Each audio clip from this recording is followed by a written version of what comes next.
জবাব দেওয়ার আগে আমি একটা কিছু যোগ করি, যে যে শব্দটা বললেন আপনি, তো ওনার বহু বছরের একটা, উনি কার সাথে ছিলেন, কি করেছেন, খুবই ক্লিয়ারলি এক্সপোজড, ইজন্ট ইট? জি জি, এটা আননেসেসারি। না না না, এটা প্রয়োজন। অন আছে, একটু কাছে নিতে হবে।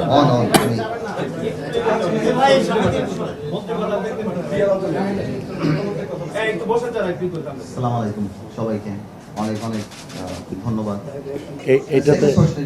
এটাতে একটু অ্যাড করতে চাই আমি,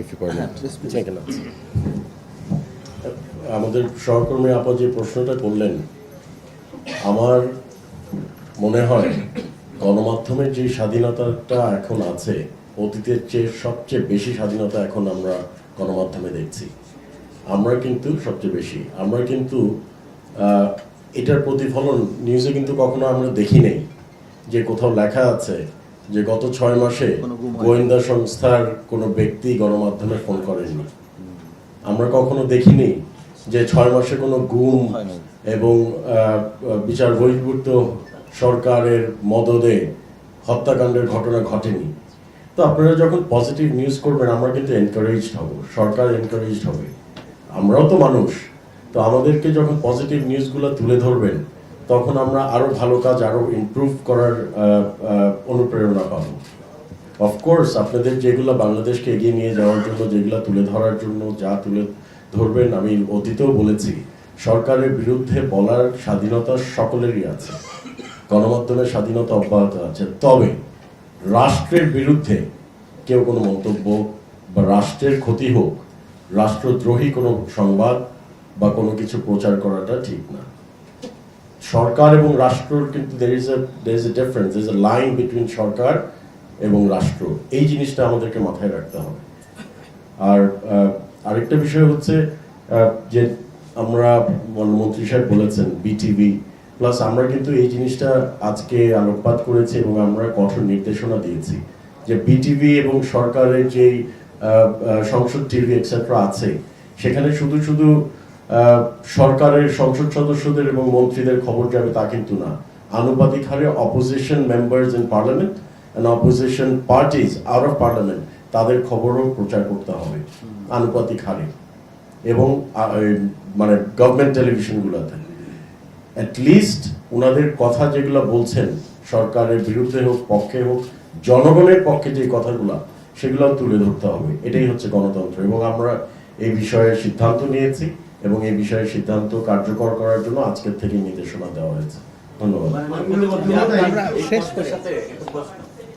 আপনার প্রশ্নের সাথে আমি ওনাকে একটু শেষ করে, এটা আমরা প্রথম থেকে দেখে আসছি, আজকে থেকে না, 40 বছর বা 50 বছর ধরে দেখে আসছি যে কালচারাল বিভিন্ন কর্মকাণ্ডের বিরুদ্ধে একটা গোষ্ঠী সবসময় এরকম করে। এটা বাংলাদেশে অনেক সময় হয়ে আসছে। এতে আসলে আপনার ওটারও দরকার না। Bangladesh is a country where we know how to live, মানুষ মানুষের পাশে কিভাবে থাকতে হয়, প্রত্যেকটা ধর্ম বর্ণ নির্বিশেষে কালচার রয়েছে। কিছু কিছু মানুষ এরকম ওভার অ্যাক্ট করে, ইট ইজ ওকে, ইনশাল্লাহ আইনটা নিজস্ব গতিতে চলবে। আপনার প্রশ্নটা ইনশর্ট হলো ফ্যাসিস্ট গণমাধ্যমের বিরুদ্ধে আমরা কি করব। দেখুন, আমি আপনাকে একটা কথা বলি, ফ্যাসিস্ট গণমাধ্যমকে আমি ইন্টেলেকচুয়ালি ফ্যাসিজমের সাথে তুলনা করি। ওই ইন্টেলেকচুয়াল চিন্তা চেতনায় যদি কেউ ফ্যাসিজমকে সাপোর্ট করে, প্রমোট করে, সেই জিনিসটাকে তো আসলে আমরা সামাজিকভাবে ধিক্কার জানানো ছাড়া কিছু করতে পারি না। আপনি যদি এখন চিন্তিত নিজের মনের মধ্যে কোনো স্বৈরাচারকে ভালোবাসেন এবং মাঝে মাঝে আপনার স্ট্যাটাসে সেটা প্রতিফলিত হয়, তাহলে তো আসলে আপনার দৈন্যতা ছাড়া আর কিছুই না। তো আমরা তাদেরকে সামাজিকভাবে বয়কট করা ছাড়া, বা এই যে আমরা এখানে বলছি, আমরা সবাই জানি কারা এগুলি করছে, সো এই জিনিসটাই অ্যাকচুয়ালি এটা। আদারওয়াইজ তো আমাদের ওই ব্যালেন্সটা ড্র করতে হয় যে আপনার দুই একটা কথা আমার বিরুদ্ধে গেলে যে সঙ্গে সঙ্গে আপনি একদম আমাকে ধ্বংস করে ফেলছেন, সেটাও না। সো ওই ব্যালেন্স আমাদের মাথায় রাখতে হবে যে ফ্রি জার্নালিজম কোনটা আর অ্যাকচুয়ালি ফ্যাসিজম কোনটা। But the good part is আমরা সবাই জানি যে কারা কোন ভূমিকায় ছিল, এখন আমরা ফেসবুকের পাতায় দেখি।